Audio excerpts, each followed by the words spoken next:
এই যে শুনছো? তোমাকেই বলছি, আমাদের চ্যানেলটি সাবস্ক্রাইব করে দাও না প্লিজ।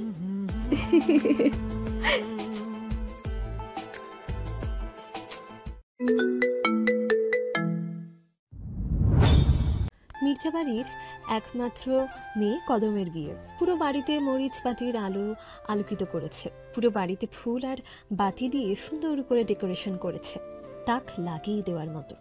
7-5 গ্রামে এরকম বিয়ে গ্রামের লোক দেখেনি, তাই দূর দূরান্ত থেকে মানুষ আসছে।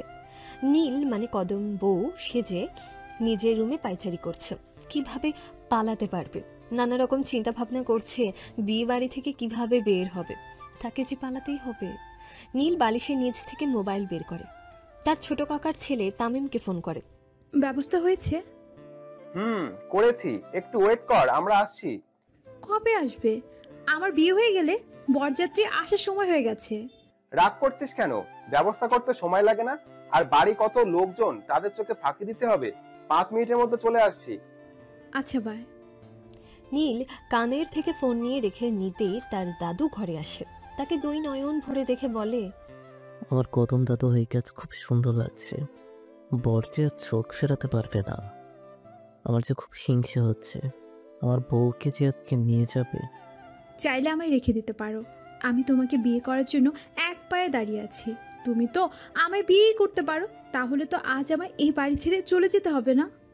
দাদু কদমের মাথায় হাত বুলিয়ে বলে, দাদু ভাই, আমি যে বুড়ো হয়ে গেছি। আমি যদি ইয়াং থাকতাম তাহলে তোমায় বিয়ে করে নিতাম, তার জন্য তোমায় চিন্তা করতে হতো না। নীল দাদুর গলায় জড়িয়ে ধরে বলে, দাদু, আমার কিন্তু বুড়ো বর অনেক পছন্দ, তোমাকে আমার কিন্তু হেব্বি পছন্দ হয়েছে।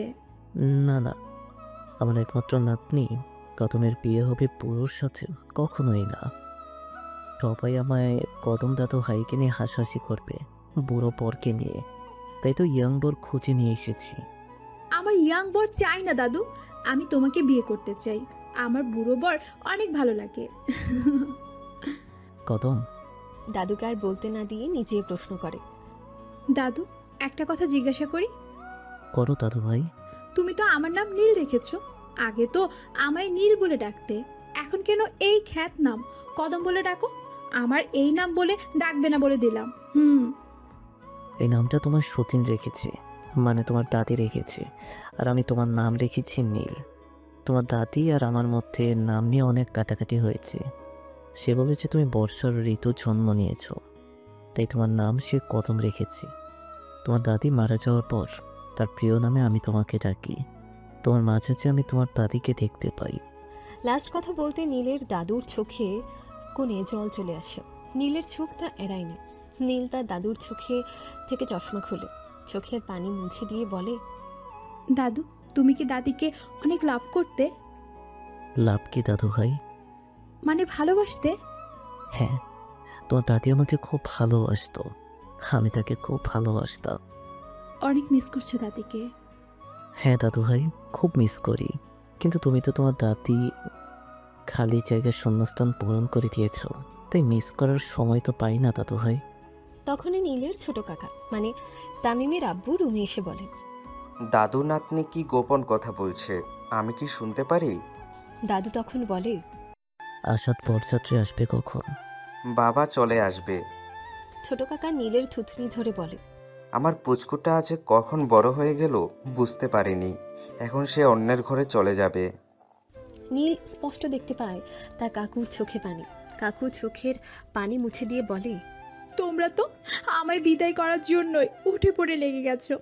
আমি তোমাদের উপর বোঝা হয়ে গেছি, তাই তো বিদায় করার ব্যবস্থা করছো। তখনই ছোট মা মানে ছোট কাকার স্ত্রী সুহাগী বেগম বলে ওঠে, এটাই নিয়তি মা, মেয়েদের জন্ম হয় পরের ঘরে চলে যাওয়ার জন্য। যে ঘরে তারা বেড়ে ওঠে সেই ঘর একদিন ত্যাগ করতে হয়। সেই বাপের ঘরটা তখন পরের ঘর হয়, স্বামীর ঘরটাই আসল ঠিকানা হয় মেয়েদের। নীল ছোট মাকে জড়িয়ে ধরে কান্না করে দেয়। দাদু কাকা সবাই কান্না করে দেয়। কাকার চোখে জল মুছে নীলের মাথায় হাত বুলিয়ে দেয়। এ পুচকে, কান্না থামা। ছোট মায়ের বুক থেকে মাথা তুলে বলে, কাকাই, তোমায় কতবার বলেছি আমায় পুচকে বলবে না, আমি এখন ছোট না কাকাই। ছোট কাকা দুই কানে হাত দিয়ে বলে, সরি, আমি তো ভুলে গেছি আমাদের পুচকে যে বড় হয়ে গেছে, তার যে এখন বিয়ে হয়ে যাচ্ছে। আর কখনো পুচকে বলবো না। কাকার কাণ্ড দেখে নীল সহ সবাই হো হো করে হেসে দেয়। তখনই রোকেয়া বেগম মানে নীলের মা রুমে এসে বলে, বাবা, আপনারা সবাই নিচে যান, আমার কদমের সাথে একা কিছু কথা আছে। সবাই চলে যায়।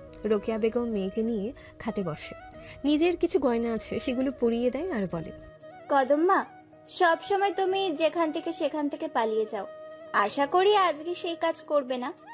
আগের সব ব্যাপার আর এখনকার ব্যাপার আলাদা। এই বিয়েতে তোমার দাদু, বাবা, কাকাই সবার মান সম্মান জড়িয়ে আছে। এই গ্রামের সবাই তোমার দাদুকে আলাদা একটা সম্মানের চোখে দেখে, তা তুমি জানো। আশা করি এমন কিছু করবে না। নীল মনে মনে বলে, আমি এত কিছু জানি না। আমি পালিয়ে যাব। যখন আমি ঠিক করেছি পালিয়ে যাব, তার মানে আমি যাবই। পালিয়ে যাওয়ার মজাই আলাদা। সেটা তুমি বুঝবে না মা। তুমি যদি আমার মতো পালিয়ে যেতে, তাহলে বুঝতে পারতে পালিয়ে যাওয়ার মজা কি। আমি যে পালাবো আমার স্বপ্নের জন্য, স্বপ্ন যে আমায় দাঁড়িয়ে বেড়ায়। তোমরা চাইছো বিয়ে দিয়ে আমায় যেন বেঁধে রেখে দিতে পারো, কিন্তু আমি তো তা হতে দিতে পারি না। তাই তো পালিয়ে যাব। রোকেয়া বেগম বলে, কদম, কি ভাবছো? না মা, কিছু না। কিছু না ভাবলেই চলে। মাথায় যত কুবুদ্ধি আছে সব ঝেড়ে ফেলো। নতুন জীবন ভালো করে শুরু করবে কিভাবে সেটা নিয়ে ভাবো। নীল মায়ের কথায় ঘাড় কাত করে হ্যাঁ জানায়। রোকেয়া বেগম চলে যায়। তামিম সাথে একটা বোরকা পরা মেয়ে আসে, মুখে নেকাব দেওয়া। সিঁড়ি দিয়ে দুজনে উপরে যেতে নিলেই তার মায়ের সাথে দেখা হয়। তার মা ভ্রুকুচকে একবার তামিমের দিকে তাকায়, একবার বোরকা পরা মেয়েটার দিকে তাকায়। তামিম মায়ের এই তীক্ষ্ণ চাহনি দেখে ভয়ে ঢোকিলে তার মা কিছু বুঝতে পেরেছে কিনা। মায়ের পাশ কাটিয়ে যেতে নিলেই তার মা ডাক দেয়, তামিম। তামিম মায়ের ডাক শুনে থমকে দাঁড়ায়, ভয়ে হাত পা কাঁপছে। মা কিছু বুঝতে পেরেছে কিনা, আর বুঝতে পারলে আজ সে শেষ। অনেকবার নীলকে পালানোর জন্য সাহায্য করার জন্য অনেক বকা খাইছি। আজকে যদি ধরা খায়, তার সঙ্গে নীল ফেসে যাবে, আর নীল তাহলে আমাকে আস্ত গিলে খাবে পালাতে না পারলে। না তামিম, সাহস জোগায়, তোকে পারতেই হবে। এসব ভেবে তামিম ঘুরে দাঁড়ায়, মায়ের মুখোমুখি হয়ে বলে, কেন ডাকছো মা? তোর সাথে এই বোরকা পরা মেয়েটা কে রে? যা ভয় পেয়েছিলাম তাই হয়েছে। মা তার মানে সন্দেহ করেছে। এখন কি করি, কি বলবো মাকে? মা যদি ধরে ফেলে, মা গিয়ে বড় মাকে বলবে, আর বড় মা কি করে আল্লাহই জানে। এখন যে করেই মায়ের হাত থেকে রেহাই পেতেই হবে। মা, মেয়েটা নীলের বেস্ট ফ্রেন্ড, নীলের সাথে দেখা করতে নিয়ে যাচ্ছি। মেয়েটা এই বিয়ে বাড়িতে বোরকা পরে আসছে কেন? আর নীলের সব ফ্রেন্ডকে তো আমি চিনি, সবাই এই বাড়িতে এসেছে। তখন কেউ বোরকা পরে আসেনি। মা, ও পর্দা করে, তাই কখনো আসেনি আমাদের বাসায়, তাই তুমি চিনতে পারছো না। মেয়েটাকে বল নেকাব খুলতে, আমি তার মুখ দেখব। যে ভয়টা পেয়েছি সেটাই হয়েছে। এখন কি করব, কি করে মায়ের হাত থেকে বাঁচবো? তামিম আমতামতা করে বলে, মা, কারো সামনে মুখ খুলো না। বলেছিলাম না ও পর্দা করে। পর্দা করে ভালো কথা, আমিও মেয়ে মানুষ, আমার সামনে মুখ খুললেই সমস্যা কি? মা, ওর লজ্জা বেশি। লজ্জা বেশি ভালো কথা, কিন্তু আমি এত কথা বলছি, এই মেয়েটা কোনো কথা বলছে না কেন? নাকি কথা বলতেই লজ্জা লাগে? মা গো মা, তুমি কবে থেকে গোয়েন্দা খাতায় নাম দিলা? এইভাবে জেরা করছো? জেরা করার কারণ অবশ্যই আছে। তোমার উপরে কড়া নজর রাখতে বলা হয়েছে, যাতে কোনো উল্টাপাল্টা যেন কিছু করতে না পারো। এই মেয়ে, তোমার নাম কি? আল্লাহ গো আল্লাহ, এবার আমায় বাঁচাও। কথা বলতেই মা বুঝতে পারবে বোরকার ভিতরে মেয়ে না, আসলে একজন ছেলে। এটা যদি জানতে পারে, আমার যাবজ্জীবন কারাদণ্ড দিবে। কি করি এখন, কি করি? মাকে আটকাতে হবে। তামিমের ভাবনার ছেদ করে বড় মায়ের ডাকে, এই ছোট, এখানে দাঁড়িয়ে আছিস কেন? এদিকে আয়। সোহাগী বেগম বলে তামিমের দিকে তাকিয়ে বলে, আসছি। তামিম তার মার যাওয়ার পর বড় বড় কয়েকটা নিঃশ্বাস ফেলে বলে, যাক বাবা, এবারের জন্য বাঁচা গেল, চল। বোকরা পড়া ছেলেটা ঘাড় কাত করে সম্মতি জানে। দুজনে মিলেই নীলের রুমে যায়। নীল তাদের দেখে বসা থেকে দাঁড়িয়ে যায়, তাড়াতাড়ি দৌড়িয়ে যেয়ে দরজা বন্ধ করে দেয়। তামিমের বন্ধু সাদেক বোরকা খুলে নীলের মুখে ছুঁড়ে ফেলে বলে, তামিম, তোর মা কি জেরাটাই করছে? আমি তো ভাবছি ধরা খেয়ে যাব, লাস্ট পর্যন্ত বেঁচে গেলাম। নীল বোকরা পরে নেয়, না হলেই বের হইয়া যাবে না, কড়া গার্ড রেখেছে তোর আমার জন্য, যা করতে হবে ভেবেচিন্তে করতে হবে। সাদেক আবার বলে, তামিম, তুই কেমন ভাই রে? বোনকে বিয়ে থেকে পালাইতে সাহায্য করছিস। তুই তো ইতিহাসে রচনা করছিস। ভাই হয়ে বোনকে পালাতে সাহায্য করে, তাও আবার বিয়ের মতো কোনো সিরিয়াস ম্যাটার নিয়ে। কোথায় বোনকে বোঝাবি আর সেটা না করে পালানোর ব্যবস্থা করে দিচ্ছিস। নীলের সাদেকের কথা শুনে রাগ উঠে যায়। তামিম ভাইয়া, তুমি তোমার বন্ধুর মুখ বন্ধ করতে বলো, না হলে এই ফুলদানি দিয়ে মাথা ফাটিয়ে দেব। তামিম সাদেক বলে, সাদেক চুপ কর। তোর বোন দেখি লেডি ডন, যার এত বড় উপকার করেছি সে বলে আমার মাথা পাঠিয়ে দিবে। উপকারের নামে থাপ্পড়। তামিম সাদেকের কাছে এসে বলে, এবার চুপ কর ভাই, কেউ এসে শুনলে কেলেঙ্কারি হয়ে যাবে। ওকে। নীল, তুই রেডি তো? হ্যাঁ। তামিম এখন ভাবতে থাকে কিভাবে তারা বের হবে। তামিম এবার খাটের উপর থেকে শাড়ি এনে বারান্দার রেলিংয়ের সাথে বেঁধে শাড়ির এক অংশ আরেক অংশ নিচে ফেলে দেয়। নীল, শাড়ি দিয়ে নিচে নামতে পারবি তো? পারবো। আচ্ছা তুই দাঁড়া, আমি নিচে যেয়ে গাড়ি খুঁজছি। আর নিচে তোর ফ্রেন্ড সোয়া দাঁড়িয়ে আছে, যে মানুষ পাহারা দিচ্ছে, কাউকে এখানে আসতে দিবে না। তুই নেমে যায়। আর সাদেক, তুই রুমের দরজাটা আটকে রাখবি যাতে কেউ না আসে। আমরা বাস স্ট্যান্ডে গেলে তোকে ফোন করে বলবো। আর তুই এখন এই দরজা খুলে এই শাড়ি দিয়ে নিচে নেমে যাবি। আচ্ছা। তামিম এটা বলে দরজা খুলে নিচে চলে যায়। তখনই বড় মায়ের সাথে দেখা হয়। তামিম, কোথায় যাচ্ছ? পথে পথে খালি বিপদ। বড় মা বরযাত্রী আসার সময় হয়ে গেছে, তাদের আনার জন্য যাচ্ছি। যাও, ভালো কথা, কোনো গন্ডগোল যেন না হয় বলে দিলাম। জি বড় মা। নীল নেমে যায়। সোহা সহ রাস্তায় দাঁড়িয়ে থাকে। তামিম সিএনজি নিয়ে আসে, দুজনে মিলেই উঠে যায়। এবার কোথায় যাবি নীল? কোথায় আবার, প্রাচ্য আপুর সাথে এবার সাজেক ভ্যালি ট্যুরে যাব। একা একা কুমিল্লা যেতেই পারবে তো? পারবো ভাইয়া। তুই কখনো একা যাসনি, আর রাস্তাঘাটও কিছু জিনিস না। ভাইয়া, আমি কুমিল্লা গিয়েছিলাম কোটবাড়িতে, সেটাতে পালিয়ে গিয়েছিলাম। আর তুমি আমায় সাহায্য করেছিলে, একটু একটু চিনবো, কোনো সমস্যা হবে না। আর প্রাচ্য আপু বাস স্ট্যান্ডে অপেক্ষা করবে। টাকা নিয়েছিস? হ্যাঁ, বিয়ের গহনা বিক্রি করে দিলাম। আবার তোর মনেই নেই দাদি দেওয়া লকেট বিক্রি করে দিয়েছিস বলে বড়মা তোকে মাইর দিয়েছে। তো কি হয়েছে, আমি তো দোকানেই বিক্রি করে দিলাম। সেই দোকান থেকে পরে কাকাই কিনে নিয়ে এসেছে। এবার আমার বেচে দেওয়া গয়নাগুলো তারা কিনে নেবে, তাই আমাদের গ্রামের বাজারে বিক্রি করে দিয়েছি, যাতে তাদের কিনতে অসুবিধা না হয়। এগুলো তারা আরও আগে কিনে নেবে। এগুলো তাদের বংশ ঐতিহ্য গহনা, তোমাকে চিন্তা করতে হবে না। তুমি শুধু তাদের বলবে আমি গহনাগুলো যে দোকানে বিক্রি করেছি সেই দোকানের নাম বলে দিবে। তামিম আর কিচ্ছু বলবে না। এই মেয়ে আসলেই উড়নচণ্ডী। কথা বলতে বলতে সিএনজি বাস স্ট্যান্ড গাড়ি থামে, সবাই নেমে যায়। তামিম সোহা দুজনে বিদায় জানায়। তখনই নীল তামিমের কাছে এসে বলে, ভাইয়া, আমার না তোমাকে চুমু খেতে ইচ্ছে করছে। নীলের এই কথা শুনে তামিম গাল এগিয়ে দিয়ে বলে, তোকে কি কেউ মানা করেছে নাকি? মানা করে নাই, যদি একজন রাগ করে, সে যদি আমায় বলে তার আগে আমি কেন তোমায় চুমু খেলাম, যদি রাগ করে। সোহাকে উদ্দেশ্য করে বলে নীল। তা সোহা বুঝতে পারে। আমি কাউকে মানা করতে যাবো কেন? আর তুই তোর ভাইকে চুমু খাবি, আমার কি যায় আসে? আমি কি তোর ভাইয়ের গার্লফ্রেন্ড নাকি যে আমি জেলাস ফিল করব? আচ্ছা, তোর কিচ্ছু যায় আসে না, ঠিক আছে। এবার ঘুরে আসি, তারপর আমি আমার ভাইয়ের জন্য মেয়ে দেখব, তখন দেখব কেউ জলে কিনা। দেখিস। নীল আর কিছু বলে না। তামিমের গালে চুমু খায়, সাথে সোহার গালেও। তাদের জন্য আজ সে পালিয়ে যেতে পারছে। বিদায় নিলে চলে যায় নীল। তার উদ্দেশ্য সাজেক ভ্যালি। ঢাকা থেকে প্রাচ্য, স্বপ্ন, তৃণ, ধূসর, রোদ সবাই সাজেক ভ্যালি ট্যুরে যাবে। বাস ঢাকা থেকে কুমিল্লা বাস স্ট্যান্ডে নামে। সবাই মিলে নাস্তা করে এখন অপেক্ষা করছে। তখনই ধূসর বলে, কিরে প্রাচ্য, তোর বয়ফ্রেন্ড নীলের জন্য আর কতক্ষণ অপেক্ষা করব? তাড়াতাড়ি ফোন কর। তখনই তৃণ বলে, এখানে অনেকের বয়ফ্রেন্ড গার্লফ্রেন্ড আছে, আমাদের কারো বয়ফ্রেন্ড গার্লফ্রেন্ড নিয়ে যাচ্ছে না। তাহলে কেন আমরা আমাদের বন্ধু মহল ট্যুরে বাইরের লোক যোগ হবে কেন? কই, আমরা তো আর প্রাচ্যর মতো কাউকে নিয়ে যাচ্ছি না, এখানে আমরা সব বন্ধুরা যাচ্ছি। প্রাচ্য দাঁত কিরমির করে বলে, আমরা কি তোকে মানা করেছি যে তোর গার্লফ্রেন্ড এই ট্যুরে নেওয়া যাবে না? তোর এত জলে কেন? আমি আমার বয়ফ্রেন্ড সঙ্গ নিয়ে নাকি অন্য কাউকে নিই সেটা আমার ব্যাপার, তুই নাক গলাচ্ছিস কেন? তোর মন চাইলে তোর গার্লফ্রেন্ডগুলোকেও নিয়ে যাস। কি যেন নাম?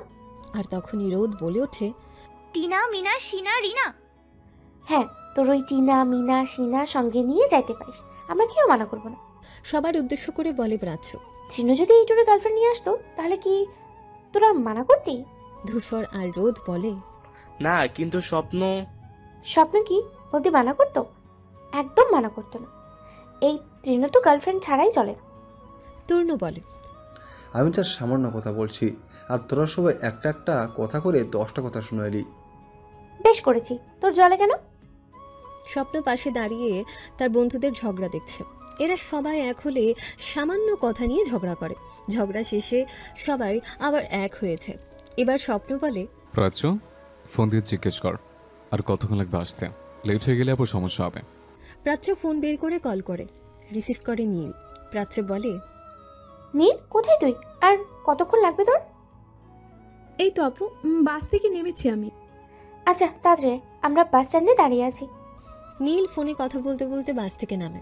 বোরকা বাসে বসেই খুলে ফেলে। এক হাতে বোরকা আর এক হাত ফোন কানে নিয়ে ধরে আছে।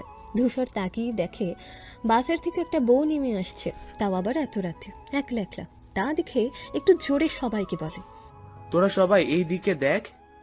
ধূসর কথা শুনে পেছনে তাকায় সবাই। সবাই লাল শাড়ি পর একটা মেয়েকে দেখতে পায়। সবাই দেখে বুঝে গেছে মেয়েটা বিয়ের কনে, আর এত রাতে বাইরে মানে পালিয়ে যাচ্ছে। স্বপ্ন মেয়েটার দিকে তাকিয়ে আছে। লাল শাড়ি পর একটা পরী যেন বাস থেকে নামছে। প্রাচ্য নীলকে দেখে হাসে। তখনই ধূসর বলে, আমি 100% শিওর আজকে এই মেয়ে বিয়ের আসর থেকে পালিয়ে যাচ্ছে বয়ফ্রেন্ডের কাছে। তখনই রোদ বলে, মেয়েটাকে দেখে তো বিয়ের কোণে মনে হচ্ছে, মানে পালিয়ে এসেছে। নীল এদিক ওদিক তাকিয়ে তারপর সামান্য তাকিয়ে প্রাচ্য দেখে খুশি হয়ে দৌড় দেয়। সবাই মেয়েটাকে তাদের দিকে দৌড়িয়ে আসার কারণ বুঝতে পারছে না। নীল তখনই দৌড়ে এসে স্বপ্নর পাশে দিয়ে যে প্রাচ্যকে ঝুড়িয়ে ধরে। সবাই অবাক হয়, এই বিয়ের কোণের সঙ্গে প্রাচ্যের কি সম্পর্ক? প্রাচ্য বলে, কদম ফুল, তোর আসতে কোনো অসুবিধা হয়নি তো? না আপু। প্রাচ্যকে মেয়েটার সাথে কথা বলতে দেখে সবাই শিওর হয় এই মেয়েটাকে প্রাচ্য চেনে। সবাই প্রাচ্যর দিকে ভ্রুকুচকে তাকিয়ে আছে দেখে প্রাচ্য নীলকে সরিয়ে বলে, ও হচ্ছে কদম ফুল। একটু থেমে বলে, ও হচ্ছে নীল, যার জন্য এতক্ষণ অপেক্ষা করছিলাম। প্রাচ্য যখন সবাইকে বলেছে তার এক কাজিন তাদের সাথে সাজেক ট্যুরে যাবে, নাম বলেছে নীল। সবাই ভেবেছে ছেলে হবে, কারণ নীল নামটা বেশিরভাগ ছেলেদের হয়। কিন্তু এখন এখানে একজন কোণে মেয়ে দেখে সবাই অবাক। আর সবার মনে একই প্রশ্ন, এই মেয়ে এই সাজে কেন? বিয়ের সাজে কেউ ট্যুরে যায় নাকি? তখনই ধূসর বলে ওঠে, কিরে প্রাচ্য, তোদের নোয়াখাইলদারা কি ট্যুরে যায় বিয়ের সাজে? আজ তোর এই কাজিনকে না দেখলে বুঝতেই পারতাম না আমাদের পাশের দেশ নোয়াখাইলদারা ট্যুরে যায় বউ সেজে। ধূসর কথা শুনে স্বপ্নবাদের সবাই হো হো হো করে হেসে দেয়, কারণ স্বপ্নদের দেশের বাড়ি নোয়াখালীতে। এবার তৃণ বলে, আমি নামের বাহার শুনে মনে করেছি ছেলে হবে, এখন থেকে একটা জলজান্ত মেয়ে। প্রাচ্য যেন মেয়েটাকে কি নামে ডেকেছিল প্রথমে? তখনই রোদ বলে, কদম ফুল।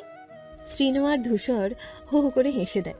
ধূসর ব্যঙ্গ করে বলে, কদম ফুল, লাল, নীল, সবুজ, রোদ, বৃষ্টি, মেঘ সবার দেখা আমাদের সাথেই হয়। এদের ফ্যামিলি মনে হয় সব ছেলেদের নাম রাখতে পছন্দ করে। নামের কি ছিরি। রোদ চোখ গরম করে ধূসর তাকিয়ে বলে, আমার নাম রোদেলা রোদ। তুই আমার নাম ব্যঙ্গ করবি না, বলে দিলাম। তোর নাম দেখে সবাই মনে করবে ছেলে, আসলে তুই একটা আটা ময়দা মাখা সুন্দরী। এবার স্বপ্ন মুখ খুলে, তোরা কি থামবি? সবাই চুপ হয়ে যায়। স্বপ্ন প্রাচ্যকে ইশারা বোঝায় মেয়েটাই সাজে কেন। প্রাচ্য সবাইকে বলে, সবার অনেক প্রশ্ন আছে কদম ফুলকে নিয়ে, সেই সাজে কেন? আমি সবাইকে সেই প্রশ্নের উত্তরটুকু বলে দিচ্ছি। আগে কদম ফুল ফ্রেশ হওয়া উচিত। তখনই নীল বলে, আপু তোমাকে কতবার বলেছি আমায় এই কদম নামে ডাকবে না, আমায় নীল বলে ডাকবে। আচ্ছা ডাকবো না। নীল, এরা সবাই আমার ফ্রেন্ড, আর এই হচ্ছে মানে নীল আমার কাজিন। নীল তুই এখানে দাঁড়া, আমি তোর জামা কাপড় নিয়ে আসছি। প্রাচ্য কিছু জামা সহ একটা ওয়াশরুম খুঁজে নীলকে নিয়ে সেখানে যায়। একটা জিন্স আর টপস পরে আসে। স্বপ্ন কখনো কোনো মেয়ের দিকে এভাবে তাকায়নি, তবু বারবার এই মেয়ের দিকে তাকায়। এতক্ষণ শাড়ি পরে কেমন বউ বউ লাগছিল, আর এখন জিন্স আর টপস পরে কেমন পিচ্ছি পিচ্ছি লাগছে। প্রাচ্য বলে, চল। ধূসর বলে, প্রাচ্য, তোর কদম ফুলের ওপরে যে ক্রাশ খাইছি। নীল বলে, একদম আমায় কদম টদম ফুল বলবে না, আমার নাম নীল। প্রাচ্য বলে, ওর দিকে নজর দিলে না চোখ তুলে ফেলবো। তোদের ওই টিনা মিনা রিনাদেরকে উপরেই ক্রাশ খাইস, আমার বোনের উপরে না। প্রাচ্যর কথা শুনে নীল হো হো হো হো করে হেসে দেয়। স্বপ্ন বলে, বাসে উঠেও কথা বলা যাবে, এখানে দাঁড়িয়ে সময় নষ্ট করার দরকার নেই। নীল এবার নজর যায় স্বপ্নর দিকে। সুদর্শন ছেলে তার সামনে দাঁড়িয়ে আছে, ব্লু জিন্স পরা, কালো টি শার্ট পরা, মাথায় হ্যাট পরা, জাস্ট এক কথায় অসাধারণ। তারপর পাশে থাকা দুটো ছেলের দিকে নজর যায়, তারা কোনো অংশে কম নয়। এক কথায় তিনজনই হ্যান্ডসাম, তার তামিম আর সমুদ্র ভাইয়ের মতন। স্বপ্ন আবার বলে, চল সবাই। সবাই মিলে বাসে ওঠে। তৃণ আর ধূসর একসঙ্গে বসে। প্রাচ্য জানালার সিট ছাড়া বসতে পারে না, তাই সে জানালার সিটে বসেছে। তার পাশে রোদ বসেছে, কিন্তু নীলও জানালার সিট ছাড়া বসতে পারে না। সোনারগাঁ যাওয়ার সময় সবাই জানালার সিট দখল করে নিয়েছিল, তার বসার জন্য জানালার পাশে কোনো সিট নাই। তখনই তার এক ক্লাসমেটের সাথে মারামারি করে জানালার সিট নিয়েছে। নীল বলে, আপু আমি কোথায় বসবো? স্বপ্ন সিট ও জানালার পাশে। প্রাচ্য উঠে এসে স্বপ্নকে বলে, স্বপ্ন, তোর সিটটা নীলকে দেই। নীলের সিটে তুই এসে বস, নীল জানালার সিটে ছাড়া বসতে পারে না। স্বপ্ন আর কিছু না বলে নীলকে সিট দেয়। নীল জানালার সিট পেয়ে খুশি হয়ে বসে পড়ে। বাসের দুই সারির মধ্যে এক সারির মধ্যে রোদ আর প্রাচ্য সিট, তারপর তৃণ আর ধূসরের, তাদের চারজনের সিট মাঝ বরাবর। অন্য সারিতে স্বপ্ন আর নীলের সিট।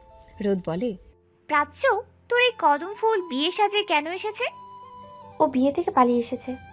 সবাই একসঙ্গে বলে, কি? কুল কুল বলছি তোদেরকে। প্রাচ্য কথা কেড়ে নিয়ে নীল বলে, আমি বলি, হ্যাঁ তুই বল। আসলে আমি প্রাচ্য অপুর সাথে ট্যুরে যাব বলে বিয়ে থেকে পালিয়ে এসেছি। নীলের এমন কথা শুনে সবাই হতবাক।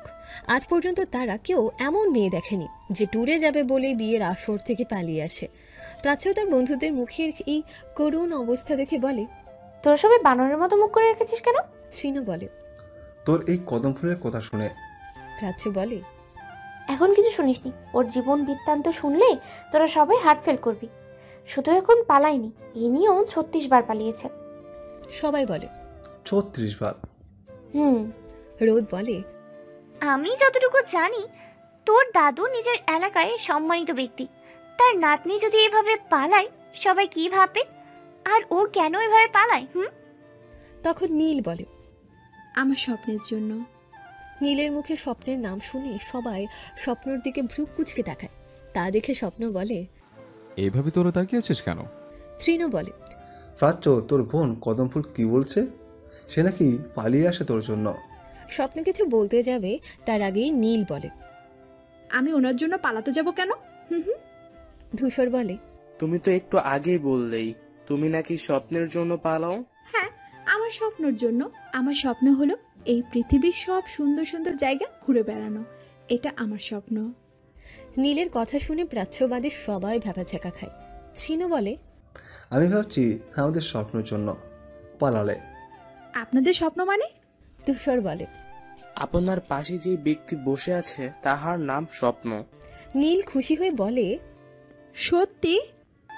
আবার বলে, স্বপ্ন আর নীল দুটো নাম মিলে একটা নাম উৎপত্তি হলে হয় স্বপ্নীল। আপনার আর আমার নাম মিলেই হয়ে যায় স্বপ্নীল। সুন্দর না? সবাই নীলের কাণ্ড দেখছে। তখনই ধূসর বলে, খুব সুন্দর। আর তোমাদের দুজনের নামের সাথে যেমন মিল আছে তেমন তোমাদের দুজনকে একসঙ্গে খুব সুন্দর লাগছে। নীল খুশি হয়ে বলে, সত্যি? স্বপ্ন এবার ধূসরের দিকে চোখ রাঙিয়ে তাকায়, তাই আর কিছু বলতে যেয়ে বলে না। তখনই প্রাচ্য বলে, নীল এবার কি বিক্রি করেছিস? প্রাচ্যর কথা শুনে স্বপ্ন বলে, বিক্রি করেছে মানে? নীলের মুখেই শুনিস। নীল বলল, কি আর করব, মায়ের দেওয়া বিয়ের গহনাগাটি বিক্রি করে এসেছি ট্যুরে যাওয়ার জন্য। এই মেয়ের এসব কথাবার্তা শুনে সবাই আহত হয়। এমন কি কেউ আছে যে মায়ের দেওয়া গয়নাগাটি বিক্রি করে ট্যুরে আসে? রোদ বলে, গয়না বিক্রি করে ট্যুরে? ইম্পসিবল। এটা শুধু একবার নয়, 36 বার যখন পালিয়েছি কিছু না কিছু বিক্রি করেছে, তাই ওর কাছে ইম্পসিবল বলে কিছু নেই। প্রাচ্য নীলের উদ্দেশ্য করে বলে, কোথায় বিক্রি করে এসেছিস বলে এসেছিস? তামিম ভাইয়ার কাছে বলে এসেছি। এবার কি তামিম ভাই পালাতে সাহায্য করেছে? তামিম ভাইয়া আর সোহা বাস স্ট্যান্ড পর্যন্ত এসেছে। ঠাস ঠাস করে তামিমের গালে থাপ্পড় মারে সোহাগী বেগম। থাপ্পড়ের আওয়াজটা যেন মির্জা বাড়ি কেঁপে উঠেছে। আমার তোর সাথে বোরকা পরা মেয়েটাকে আগেই সন্দেহ হয়েছিল, কেন যে আমি তখন মুখটা দেখি নাই। আর তামিম, তুই কেমন ভাই? বোনকে পালাতে সাহায্য করেছিস। তোকে আগেই সাবধান করেছি, এমন কোনো কাণ্ড করিস না। আমার কথা তুই শুনলি না কেন? রোকেয়া বেগম এসে বলে, ছোট থাম, তামিমকে বকে কি লাভ? দোস্ত আমার উড়নচণ্ডী মেয়েটার, সবাই আদর দিয়ে দিয়ে বাদর বানিয়েছে। আগেই বলেছে এত আদর দিয়ে মাথায় যেন না তোলে। কেউ আমার কথা শুনলই না। আমার কথা শুনলে আজকে এই দিনটা দেখতে হতো না। সোহাগী বেগম তামিমকে উদ্দেশ্য করে বলে, এই ছেলে যদি সাহস না দিত তাহলে কদম কখনোই পালিয়ে যেত না। সোহাগী বেগম নিজের শ্বশুরকে উদ্দেশ্য করে বলে, বাবা, এই ছেলে কি এখনো পিছিয়ে আছে যে আমাদের কোনটা মান সম্মান যাবে কোনটায় যাবে না ভালো খারাপ বুঝে না? বুঝো কেন কদমকে পালাতে সাহায্য করেছে?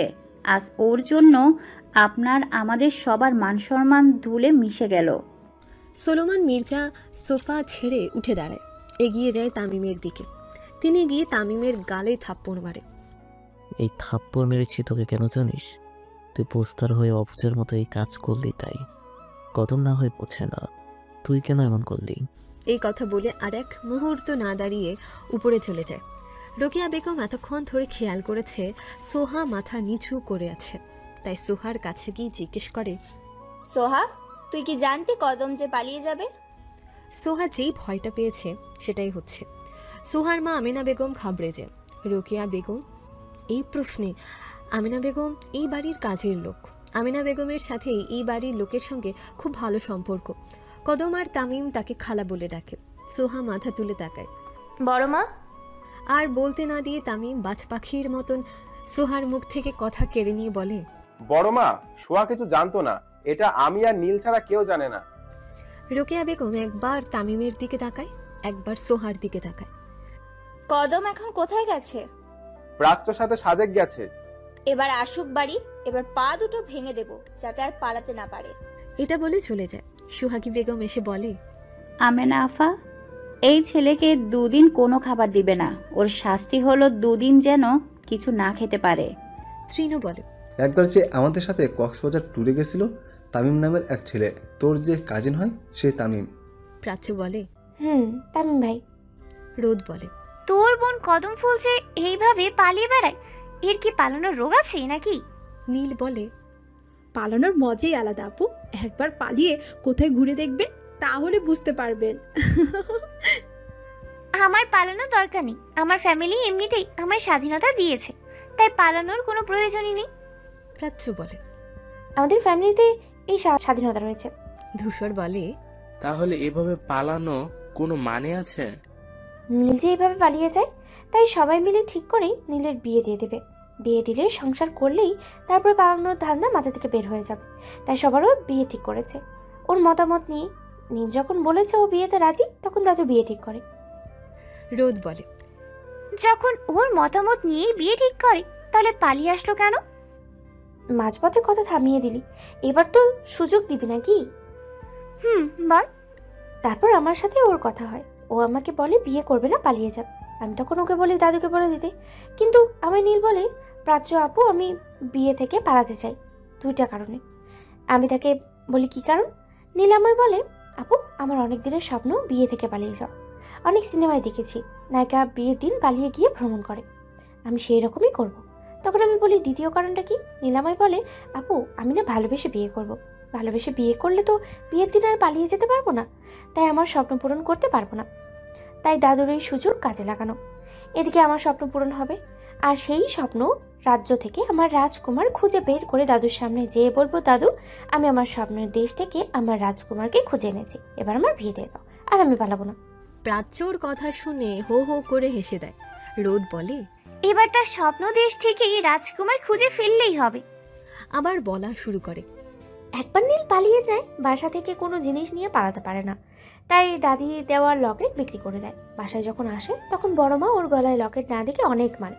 ওর গায়ে কখনো কেউ হাত তোলেনি। সেদিন প্রথম বড় মা নীলের গায়ে হাত তোলে। নীল যেই দোকানে বিক্রি করে ছোট কাকাই মানে তামিম বাপ্পু, যে ওই দোকান থেকে দ্বিগুণ টাকা দিয়ে সেই লকেট কিনে আনে, কারণ সেই লকেট আমার দাদির শেষ স্মৃতি ছিল। একই রকমের লকেট আমাকে আর নীলকে দিয়েছে।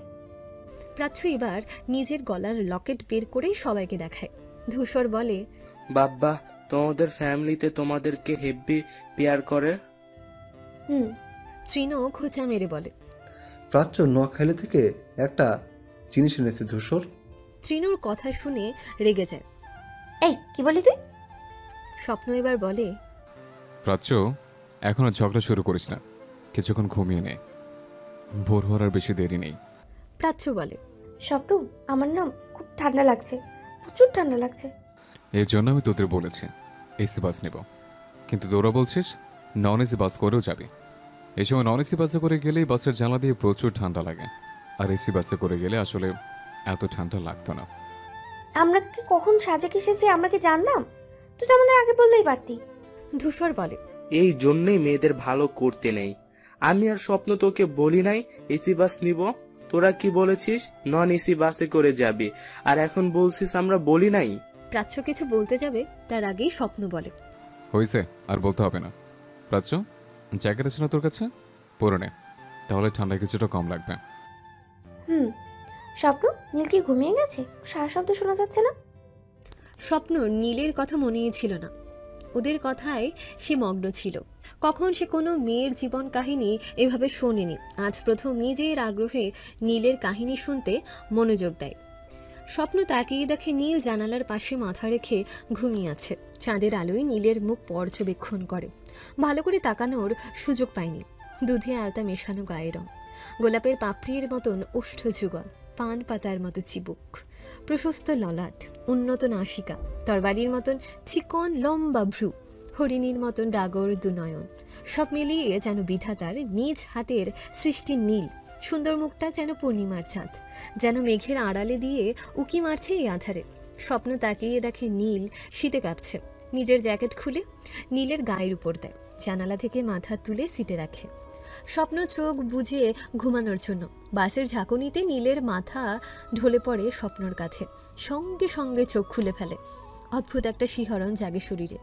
কখনো এত কাছে কোনো মেয়ে আসেনি। নীলের মাথা তুলতে যেয়ে আর তোলেনি। তামিম ছাদে দাঁড়িয়ে সিগারেট খায়, কারণ তাকে সিগারেট খেতে দেখলে কেউ আবার কেলেঙ্কারি হবে, তাই সে মাঝে মাঝে ছাদে লুকিয়ে সিগারেট খায়।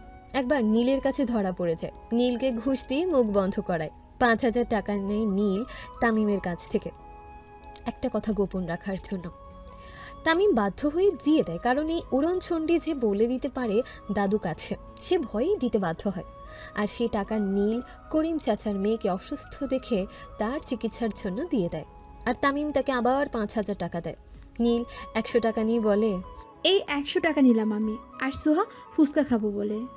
তামিমের দৃঢ় বিশ্বাস আছে তার বোন কোনো দিন খারাপ কাজ করতেই পারে না, তাই সে সবসময় নীলের সঙ্গ দেয়। তামিম আকাশের দিকে তাকিয়ে সিগারেটে আরেকটা টান মেরে বলে, এত রাতে কেন এসেছিস এখানে? আমি যে এখানে আসলাম আপনি কি করে জানলেন? আমি আসতে কোনো শব্দ হয়নি, তাহলে বুঝলেন কি করে? তামিম এবার সোহার দিকে ঘুরে বলে, তুমি শব্দ না করে হাঁটলে আমি তোমার উপস্থিতি টের পাই। কিভাবে টের পান ছোট সাহেব? এবার তামিম চোখ লাল হয়ে যায়।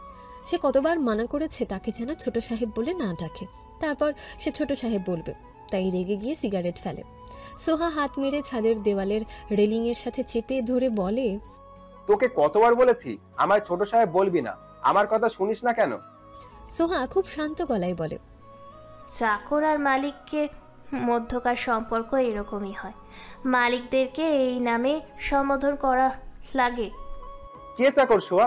তোকে আমি কতবার বলেছি নিজেকে চাকর মনে করবি না, এরপর যদি কখনো শুনি এরকম কথা তোর মুখে ঠাকিয়ে এক চড় মারবো। আমার মা এবারে কাজের লোক, আমি তার মেয়ে, সেই হিসেবে আমিও এই বাড়ির কাজের লোক। তামিমের এবার রাগ উঠে যায়, দাঁত কিরমির করে বলে, কি যাতা বলছিস? আমেনা খালাকে আমাদের পরিবার কেউ কাজের লোক মনে করে না, সবাই আমেনা খালাকে এই পরিবারের একজন মনে করে। আমায় ছাড়ুন প্লিজ, কেউ এভাবে দেখে ফেলে কেলেঙ্কারি হয়ে যাবে। তামিম এবার হাত ছেড়ে দিয়ে সোহার কোমর হাত দিয়ে কাছে টেনে নেয়। তা দেখে সোহার হাত পা কাঁপতে শুরু করে। দ্রুত হার্টবিট চলতে থাকে। এক্ষুনি যেন হার্ট অ্যাটাক করবে এই অবস্থা সোহার। কাপা কাপা গলায় বলে, কি করছেন কি? তামিম আর কিছু না বলে নিজে সোহার মুখের দিকে এগিয়ে আসে।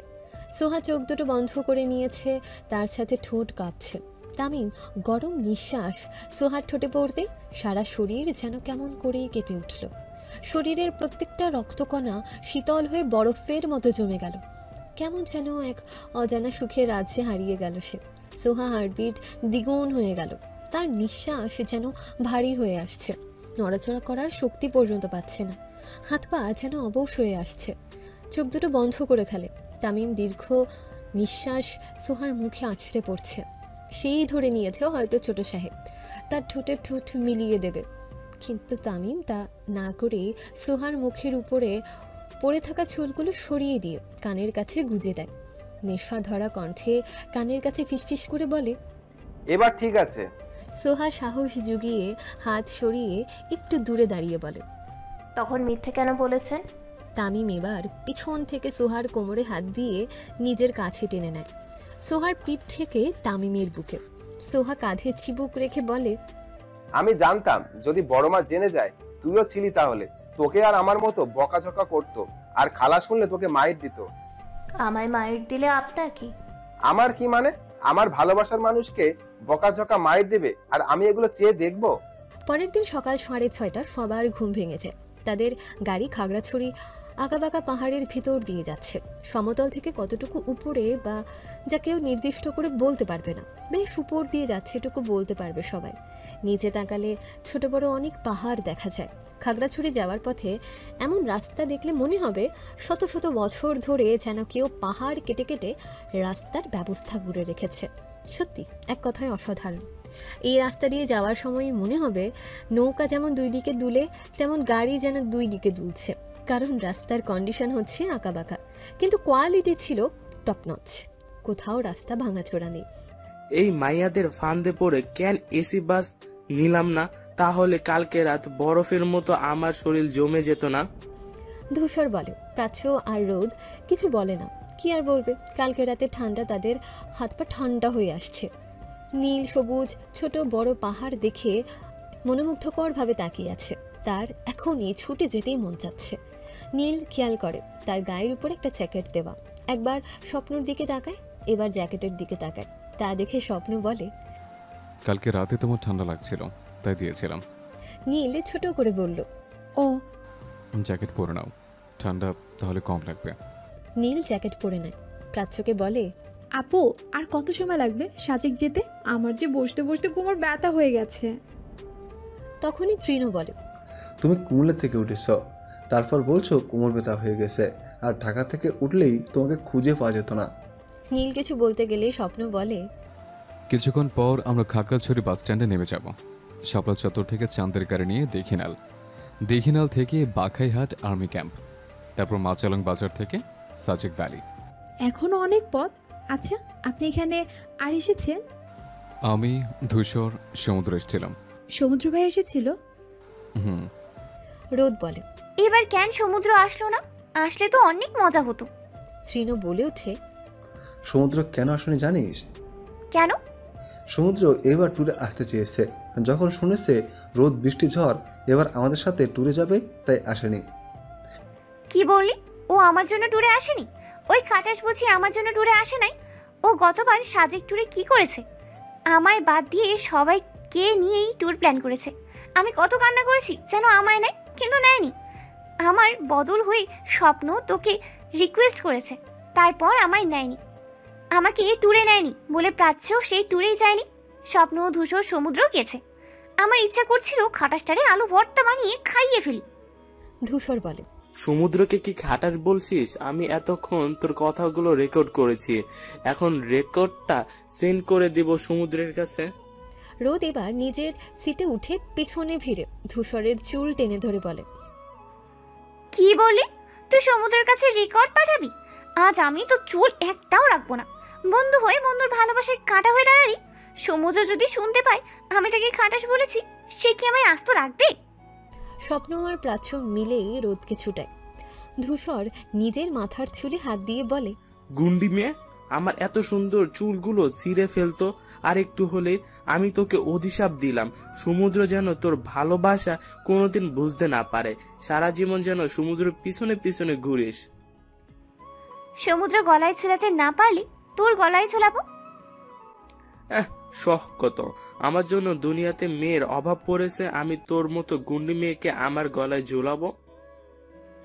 তোর কপাল ভালো বলেই আমার মতো সুন্দরী মেয়ে তোর কপালে জুটবে।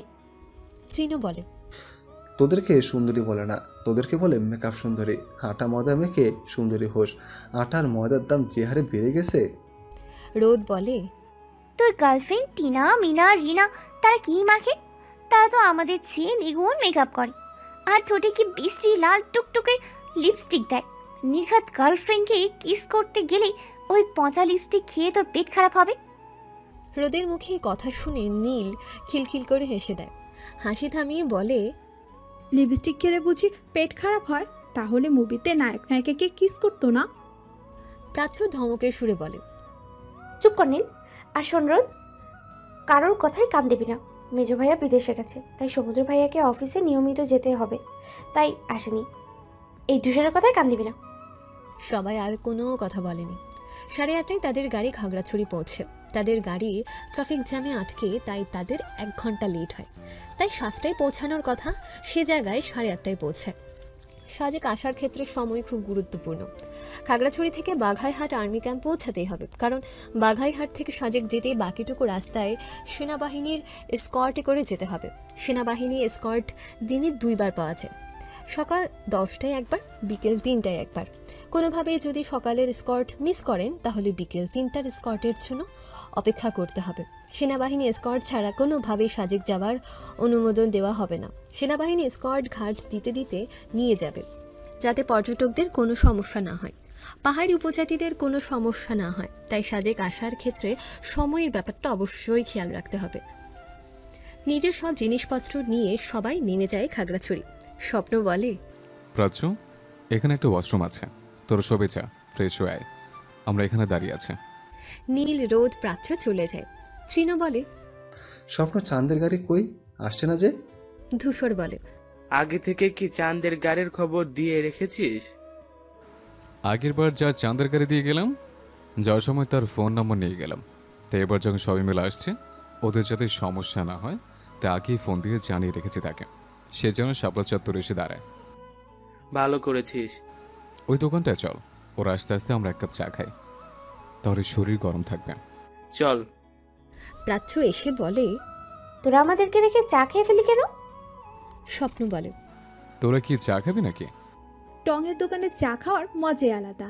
কলেজে যাওয়ার সময় করিম চাচার দোকানে কতবার যে রং চা খেয়েছি। আদা দেওয়া চা শীতকালে খেলে শরীর গরম হয়ে যায়। নীল কথা বলে প্রাচ্যর পাশ কেটে গিয়ে দোকানদারকে বলে, মামা 1 কাপ চা দেন তো।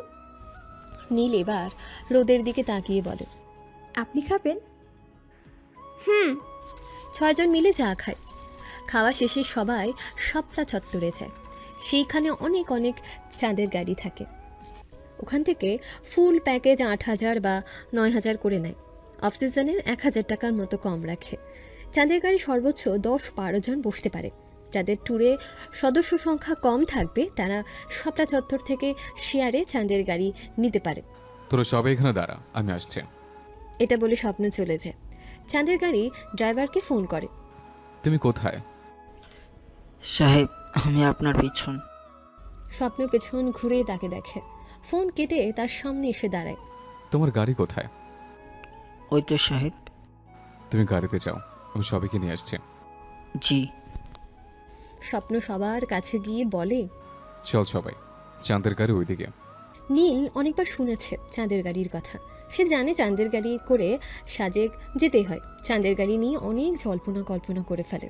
কীরকম দেখতে চাঁদের গাড়ি, আবার তার নাম কেন রেখেছে চাঁদের গাড়ি, হয়তো চাঁদের মতো দেখতে।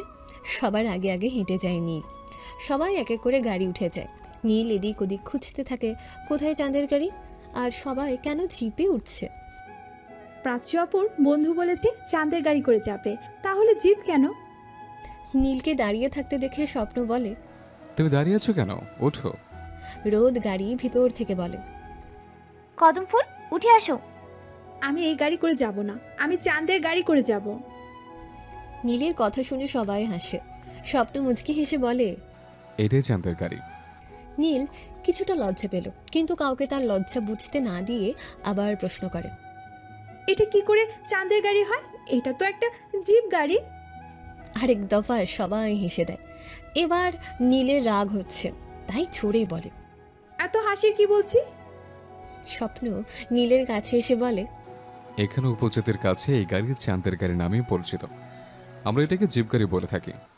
এটা শুনে নীলের মুখ পানসি হয়েছে। সে কত কি ভেবেছে চাঁদের গাড়ি নিয়ে, আর তার ভাবনা ঠিক উল্টো হয়েছে। এইসব ভাবতে ভাবতে নীল গাড়িতে ওঠে।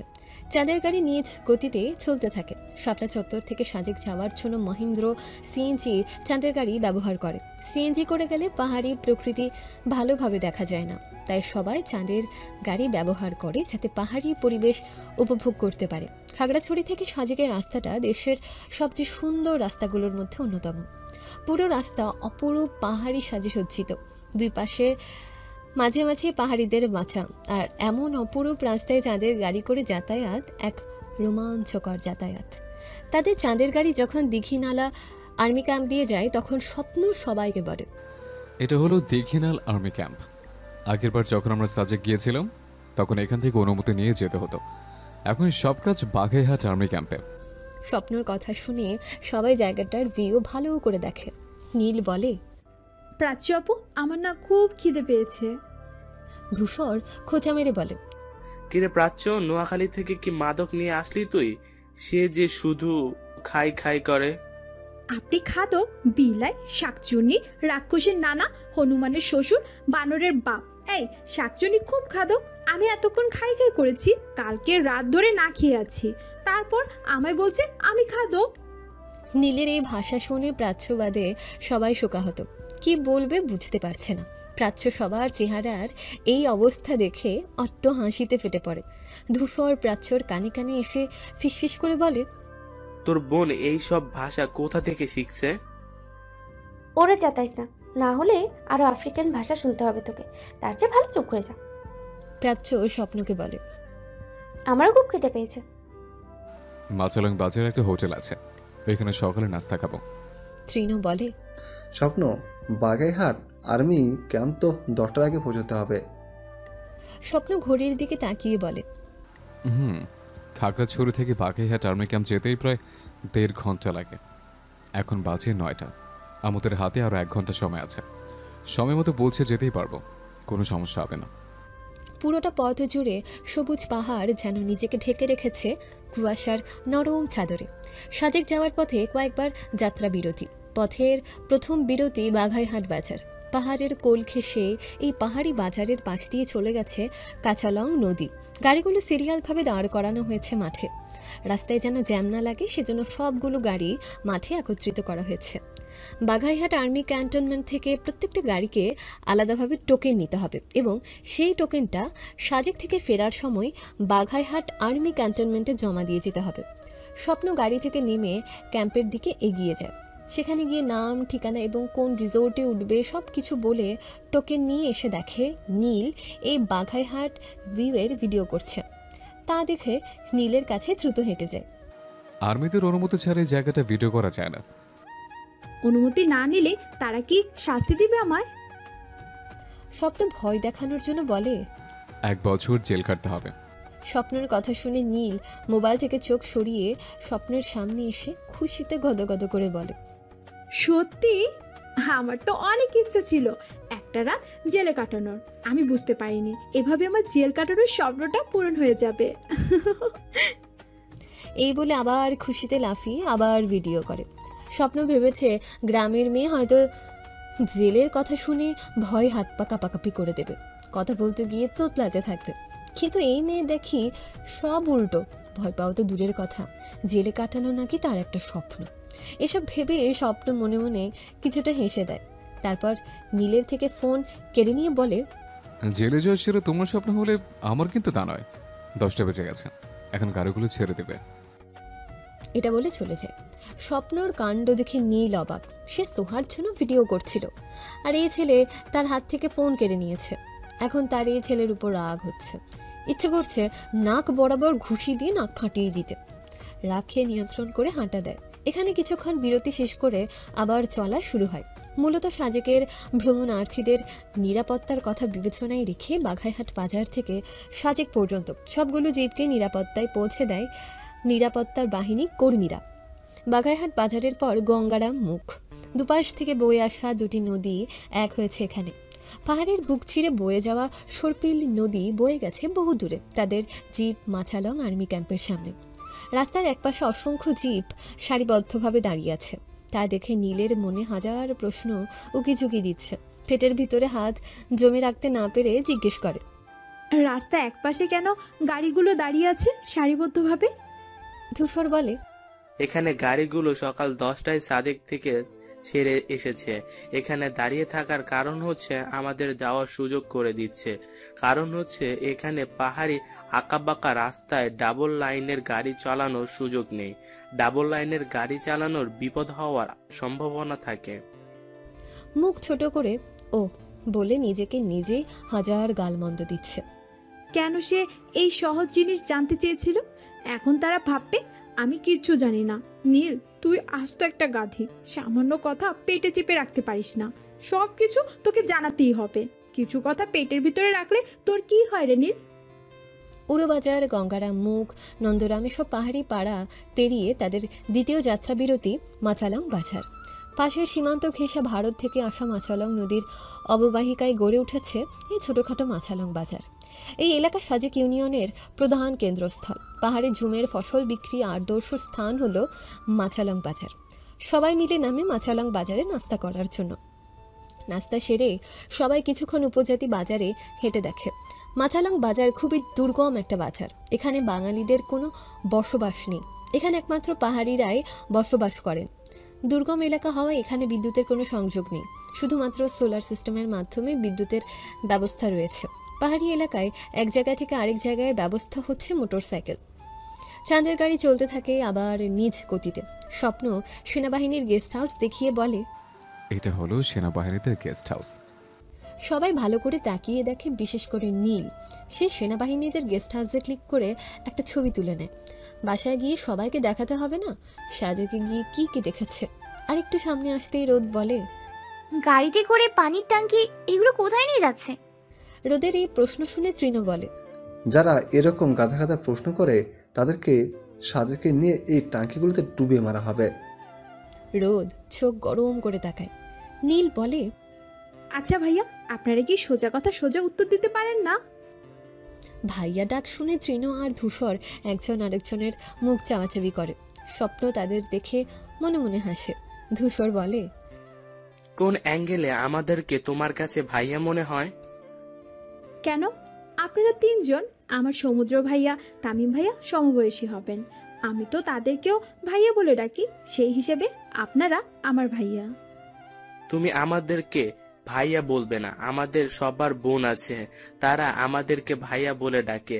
আর কারো ভাইয়া হওয়ার শখ নেই। নীল এদের কথা শুনে অবাক হয়। ভাইয়া বলে আমাদের গ্রামের সবাই কত খুশি হয়, আর এরা বলছে ভাইয়া বলে ডাকতে না। কি আজব ব্যাপার স্যাপার। তৃণ অসহায় মুখ করে বলে, পৃথিবীর সব মেয়ে যদি আমাদের ভাইয়া বলে ডাকে আর তারা যদি আমাদের বোন হয়, তাহলে বউ হবে কে? তাহলে আমি আপনাদের কি বলে ডাকবো? নাম বলে ডাকবে।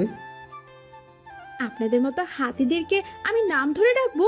ছি ছি ছি, আমি এত খারাপ না। বড়দেরকে নাম ধরে ডাকবো। আমি আপনাদের ভাইয়া বলেই ডাকবো, এটাই আমার শেষ কথা। না না না। হ্যাঁ। না না না। হ্যাঁ। এদের দুজনকে এভাবে চিল্লাতে দেখে সবাই অবাক। ভাইয়া নিয়ে তৃণ এত ঝগড়া করছে, তার এই ভাইয়া ডাকাতে কি এত অ্যালার্জি? কেউ তাকে ভাইয়া ডাকলে তার সাথে পায়ে পা লেগে ঝগড়া করবে। আজ সেম কাজ করছে সে। স্বপ্ন জোরে ধমক দিয়ে বলে, চুপ করবি তৃণ, ছোট বাচ্চা নাকি তুই? স্বপ্নর ধমক শুনে নীল ঘাবড়ে যায়। স্বপ্ন রোদের উদ্দেশ্য করে বলে, সাজেক যেহেতু উঁচু উপত্যকা, তাই সেখানে কোনো পানির ব্যবস্থা নেই। পাহাড়ে সাধারণত পানির ব্যবস্থা বলতে ঝর্ণাকে বোঝানো হয়। সাজেকের উপরে কোনো ঝর্ণা নেই, সেজন্য সাজেকের থেকে 3 কিলোমিটার নিচে মানে এখানে একটা ঝর্ণা থেকে পানি সংগ্রহ করে সাজেকে নিয়ে যাওয়া হয়। এখানে যে পানি ট্যাঙ্কগুলো দেখতে পাচ্ছিস, এগুলো কিছুক্ষণের মধ্যে উপরে নিয়ে যাওয়া হবে। প্রতিটি হোটেল এবং প্রতিটা ঘরে এই পানি ব্যবহার করা হয়। তবে এখানে স্থানীয় যারা বসবাস করেন তারা নিজের পানি নিজেরাই সংগ্রহ করে।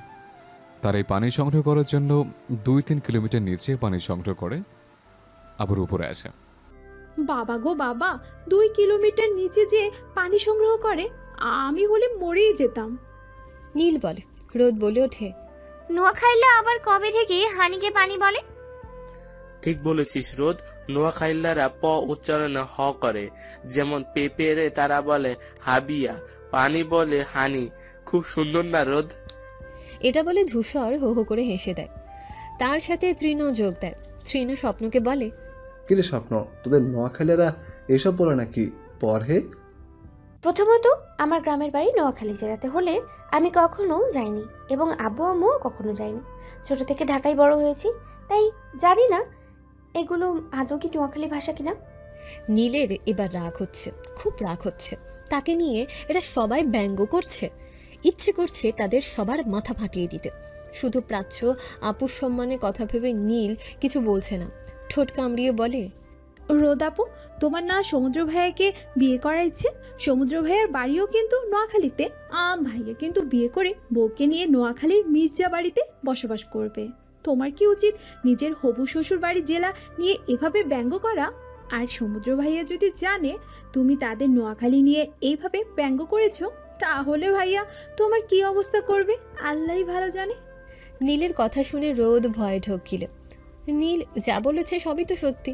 আর সমুদ্র যদি জানতে পারে তাহলে কি অবস্থা করবে তার ভাবলেই তার গা কাঁটা দিয়ে শিহরিত হয়।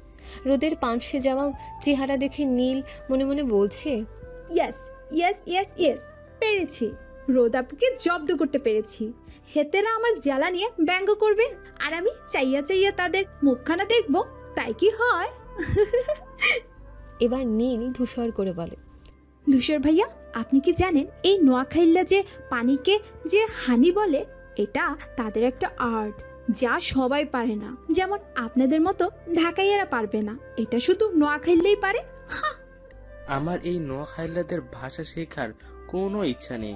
প উচ্চারণ হ করে এটাকে নাকি আর্ট বলে। নীলের এবার রাগ উঠে যায়। চিল্লিয়ে বলতে থাকে, আই সাদা বিলের দল, তোদের 3 জনই দেখবি নোয়াখালীতে বিয়ে হবে। আমাদের নোয়াখালীকে ঘৃণা করিস, তাই দোয়া করে দিলাম তোদের 3 জনের যেন পাগলা কুকুরের মতো নোয়াখাইল্লা মাইয়াদের পিছনে ছুটতে হয়। আমাদের জন্য নাকি বাংলাদেশের আর 63 জেলার মেয়ের অভাব পড়েছে, তাই তোমাদের এই নোয়াখালী জেলাতেই বিয়ে করতে যেতেই হবে। আমি যখন বলছি হবে, তার মানে হবে। তুমি কি আল্লাহর পীর নাকি যে তুমি যেটা বলবে সেটাই হবে? নীল এবার মহা ভাবনায় পড়েছে। সত্যিই তো সে পীর নয়, কিন্তু এখন তার কথা ফলাবে কি করে? কিছুক্ষণ ভেবে বলে, পাইছি। সবাই ভ্রু কুচকে জিজ্ঞেস করে, কি পেয়েছে? হ্যাঁ পেয়েছি। ধূসর ভাইয়ার সাথে যদি প্রাচ্য অপুর বিয়ে হয় তাহলে তো আমার কথা ঠিক হবে। এ কথা শুনে প্রাচ্য বড় বড় চোখ করে তাকায় তৃণর দিকে তার রিয়াকশন দেখার জন্য, কিন্তু তৃণ খুব স্বাভাবিক দেখে প্রাচ্যের মন খারাপ হয়। বাহিরের দিকে দৃষ্টি নিক্ষেপ করে যাতে সবাই বুঝতে পারে তাদের কথার দিকে প্রাচ্যের মন নেই। নীল আবার বলে, তৃণ ভাইয়ার সাথে সোহার বিয়ে হলে ভালোই হবে, আর সমুদ্র ভাইয়ার সাথে তো রোদ আপু আছে। তৃণ ভ্রু কুচকে জিজ্ঞেস করে বলে, সোহাকে? সোহা হলো আমার বেস্ট ফ্রেন্ড। এবার দেখলেন তো কিভাবে আপনাদের মিল হবে নোয়াখালীতে, আর নোয়াখালী কার কার সাথে আপনাদের বিয়ে হবে? রোদ বলে, এখন তো একজন বাকি আছে, স্বপ্নর কার সাথে বিয়ে হবে? রোদের কথা শুনে নীল আবার ভাবতে বসে। সত্যিই তো সেই সুন্দর ছেলেটার কথা কেন ভাবেনি? এখন এই সুন্দর, আরে এই ভালো ছেলের সাথে কার মিল দেওয়া যায়? কার মিল দেওয়া যায়? আর কেউ তো নেই তার জানা। তাহলে এই সুন্দর ছেলের বিয়ে কার সাথে দেবে? না, সে আর ভাবতে পারছে না। রোদ আবার বলে, কি হলো বলো স্বপ্নরটা। নীল আর ভাবতে পারছে না, চট জলদি বলে ফেলে, ওনার সাথে আমার হবে বিয়ে। স্বপ্ন এই কথা শুনে সে কাশতে থাকে। এই মেয়ে জানে না কোথায় কি বলতে হয়। সবাই স্বপ্নকে দেখছে। স্বপ্ন ভ্রুকুচকে জিজ্ঞেস করে, এইভাবে তাকিয়ে আছিস কেন? মেয়েটা কি বলেছিল শুনেছিস? আরে পিচ্ছে একটা মেয়ে কি থেকে কি বলেছে, আর তোরা এমনভাবে আমার দিকে তাকিয়েছিস যেন আমি এই মেয়েকে বিয়ে করে ফেলছি তোদের না জানিয়ে। প্রাচ্য নীলের কথা শুনে একবার স্বপ্নর দিকে তাকায়, একবার নীলের দিকে তাকায়। কিছু মনে কথা বলেছে, তার যেন আনন্দ হচ্ছে। প্রাচ্য মনে মনে বলে, নীলের জন্য পুরো পারফেক্ট হলো স্বপ্ন। স্বপ্নই পারবে নীলের এই ছেলে মানুষগুলোকে দূর করতে। স্বপ্নের মতো ম্যাচিওর কেউ নীলের জীবনেই দরকার। তৃণ স্বপ্নের কাছে ফিসফিস করে বলে, মেয়েটা কিন্তু হ্যাপি, তোর সাথে ভালোই মানাবে, কিন্তু একটু পাগল টাইপের, এটাই সমস্যা। স্বপ্ন এবার নীলের দিকে তাকায়। এই মেয়ে কোনো ব্যাপারে সিরিয়াস না, যে কোনো কিছু ছেলে মানুষই ভেবেই করে ফেলে। এই মেয়ের বোঝা উচিত এসব করার বয়স এখন না। কিন্তু এই মেয়েটা হলো উড়নচণ্ডী স্বভাবের। মাছালং বাজার থেকে সাজেকের দূরত্ব 18 কিলোমিটার। বন্ধুর পথে দুপাশে আকাশচুম্বী পাহাড়ের বুকে দেখা মিলবে বৃক্ষরাজির। মাঝে মাঝে বিচ্ছিন্ন বসতি, নীল আকাশ আর পাহাড়ে মেঘের গড়াগড়ি দেখতে দেখতেই পৌঁছে যাবেন মেঘের রাজ্য সাজেকে। যতদূর দৃষ্টি যায় ছোট বড় সবুজ পাহাড়, উপর থেকে দৃষ্টি মিললে যেন সবুজ সমুদ্রের ঢেউ। একটা থেকে আরেকটা পাহাড়ের মাঝে সাদা তুলোর মতন আটকে আছে মেঘ। দেশের মধ্যে পর্যটনের এই অপরূপ স্থান হলো সাজেক। রাঙামাটি জেলার বাঘাইছড়ি উপজেলার একটা ইউনিয়ন এটি সাজেকের অবস্থান। খাগড়াছড়ি জেলা থেকে উত্তর পূর্ব দিকে আর ভারতের রাজ্য মিজোরাম সীমান্ত থেকে দূরত্ব মাত্র 15 কিলোমিটার। পাহাড়ি সাজেকে আছে রুইলুই ও কংলাক নামে দুটি বসতি বা পাড়া। এখানে লুসাই, পাংখোয়া ও ত্রিপুরা জাতিগোষ্ঠী বসবাস করে। সাজেক রাঙামাটি জেলায় অবস্থিত হলেও এখানে যাতায়াত খাগড়াছড়ি থেকে সহজ। খাগড়াছড়ি শহর থেকে সাজেকের দূরত্ব 70 কিলোমিটার। সাজেকের রুইলুই পাড়া সমুদ্র পৃষ্ঠ থেকে প্রায় 1800 ফুট আর 2100 ফুট উচ্চতা অবস্থিত কংলাক পাড়া। ভ্রমণ পিপাসুদের জন্য সাজেক সারা বছর বর্ণিত সেজে থাকে। তবে বর্ষা, শরৎ, হেমন্ত সাজেকের চারপাশে মেঘের দেখা যায় বেশি। তাদের গাড়ি এসে পৌঁছায় সাজেকে। অনেকগুলো রিসোর্ট আর রেস্টুরেন্ট দেখতে পায় রাস্তার দুই পাশে। রাস্তার বাম পাশে সেনাবাহিনীর কর্তৃত্ব সাজেক রিসোর্টটা সাজেকে ঢুকতে সবার চোখে পড়ে। স্বপ্ন সবার উদ্দেশ্য করে বলে, এই হলো সেনাবাহিনীদের সাজেক রিসোর্ট। নীল ভালো করে তাকিয়ে দেখে। এই রিসোর্ট দেখতে খুব সুন্দর। এই রিসোর্টের রুমের বুকিং দাম মনে হয় একটু বেশি হবে। সেনাবাহিনীতে পরিচালিত এই সাজেক রিসোর্টটি এসি আর নন এসি। প্রতিটি রুম ভাড়া 10,000 থেকে 15,000 টাকা। রিসোর্টটির দ্বিতীয় তলায় আছে সব মিলিয়ে 4টি রুম, সাথে আছে খাবারের ব্যবস্থাও। সাজেক রিসোর্টটি এমনভাবে তৈরি করা যে রুমের ভিতর থেকে তাকালেই বাইরে সাজেকের পুরোটা রূপ খুঁজে পাওয়া যায়। তাই বেশিরভাগ কাপড়রা প্রকৃতির সাথে মিশে যেতে এই রিসোর্টটি বেছে নেয় সবার আগে। নীল ছোট করে বলে, ও। প্রাচ্য বলে, আমি যতদূর জানি সাজেকের সেনাবাহিনীর তত্ত্বাবধানে 3টা রিসোর্ট। রুলুইয়ে সেনাবাহিনী উদ্যোগ গড়ে উঠেছে 3টি রিসোর্ট। এগুলো হলো সাজেক, রুনময়, ঝাড়বুজ। এর মধ্যে বিলাসবহুল সাজেক ও রুনময় রিসোর্ট রয়েছে 5টি কক্ষ। অপরদিকে ঝাড়বুজ রিসোর্টে আছে 4টি কক্ষ। রুনময় রিসোর্ট রুলুইপাড়ার শেষ প্রান্তে অবস্থিত। সেখানে আশেপাশে কোনো বসতি নেই। রোদ বলে, আমরা কোন রিসোর্টে উঠবো? রুনময়। আগে থেকে বুকিং করেছিল নাকি এখন যে বুকিং করবে? ধূসর রোদের মাথায় হালকা থাপ্পড় মেরে বলে, এই জন্য তোকে আমি গাধি বলি। এই রকম গাধার মতো প্রশ্ন করিস দেখেই সমুদ্র তোর ভালোবাসা আজও বুঝতে পারেনি। আমি কি গাধার মতো প্রশ্ন করেছি? কি করিসনি সেটা আমায় বল। তারপর ধূসর ব্যঙ্গ করে রোদের কথা বলে, আগে থেকে বুকিং করেছিস নাকি এখন যে বুকিং করবি? এটা কি গাধার মতো প্রশ্ন না? কিরে তুর্নি বল, এটা কি গাধার মতো প্রশ্ন করেনি রোদ? তৃণ বলে, দোষর ঠিকই বলেছে। সাজেকের উন্নত মানের রিসোর্ট হলো রুনময়। এই রিসোর্টে থাকার জন্য অন্তত 1 মাস আগে বুকিং করতে হয়। আর তুই কি বলছিস এখন যে বুকিং করবি? তোকে তো ধূসর গাধা না বলে বলদ বলা উচিত ছিল। এবার নীল বলে, তৃণ ভাইয়া, ধূসর ভাইয়া, তখন থেকে আপনার স্ত্রীলিঙ্গ ব্যবহার না করে পুরুষলিঙ্গ ব্যবহার করছেন। এখানে রোদাপুর ক্ষেত্রে গাধা হবে না, গাধি বা বলদি হবে। ধূসর বলে, ছেলেদের মতো শার্ট জিন্স পরে ছেলেদের মতো চাল চলন, তাকে অন্তত আমার মেয়ে মনে হচ্ছে না। লম্বা চুলগুলো না থাকলে পুরো ছেলেদের মতো দেখা যেত। তাই আমি স্ত্রীলিঙ্গ ব্যবহার না করে পুরুষ লিঙ্গ ব্যবহার করেছি। ওর ক্ষেত্রে পুরুষ লিঙ্গই মানানসই। কি বলিস তূর্ণ? তূর্ণ ও ধূসর সাথে একমত হয়ে বলে, তরুণের কথা একদম ঠিক বলেছে। রোদ এবার খেপে যায়, উঠে গিয়ে ধূসরের মাথার 2 হাত দিয়ে চুল মুঠো করে টেনে ধরে। প্রাচ্য আর নীল মিলে থামায় রোদকে। তারপর রোদ বলে, আমার ক্ষেতে পুরুষলিঙ্গ মানানসই হলে তোর ক্ষেতে হিজড়া লিঙ্গ মানানসই। তুনু প্রথমে ডান গালে হাত দিয়ে বলে, আস্তাগফিরুল্লাহ। তারপর আবার বাম গালে হাত দিয়ে বলে, আস্তাগফিরুল্লাহ। কিসব বলছিস তুই রোদ? অন্য কেউ যদি এই কথা শুনতো তাহলে দোসর কোনোদিন বিয়ে করতে পারবে না। সবাই ওকে হিজড়া ভেবে কেউ আর মেয়ে বিয়ে দিবে না। বেশ করেছি। তখনই চাঁদের গাড়ি থেমে যায়। তার এ নিয়ে কেউ কথা বলতে পারেনি।